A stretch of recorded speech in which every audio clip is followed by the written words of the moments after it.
first of all, and I think that's probably the most important thing, is that there has to be a political will. There has to be politicians who believe that this is the right way to go for our city. We want to promote and increase the number of people who transport themselves in a more sustainable way. And of course, with political will comes finances. You need money to invest in segregated bicycle lanes, in proper bicycle parking, in making sure that the places that feels unsafe gets safe again, because I mean, you will not get people to cycle if it feels unsafe. Well, that is basically at least the two things: political will, construction of infrastructure, and the third thing I think is patience, believing that this does not happen like this. I mean, it does not happen within an election term.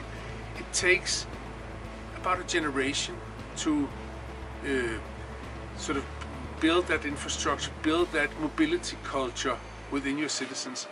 I normally say start with the children, start in a neighborhood around a school, communicate with the parents on how they transport the children to school, and then build from then on. And then, I mean, in a few years you will have a new cycling generation. But you are already a long way in Switzerland. I mean, you are definitely a long way, so it's going in the right direction.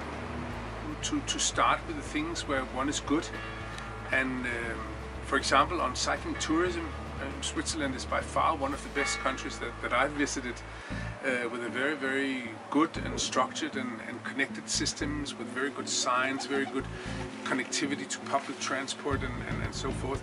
You are also, because of your very hilly country, you are also far in the discussion on e-bikes, which from a Danish, European point of view is a pretty difficult discussion where we're not really sure where we're standing. Everywhere else in the world, I'm pretty sure that Switzerland suffers with a lot of very, very short car rides.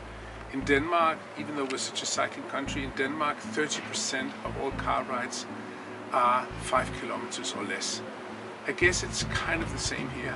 And if we can sort of look into these shorter trips and see if we can basically change that, and not believing that the driverless car or the electric car is the answer to everything. It's an answer to some things, but on the shorter distances, of course, we should do whatever we can to improve walking, to improve cycling, because that's also very good for public health, and that's a good investment for our society.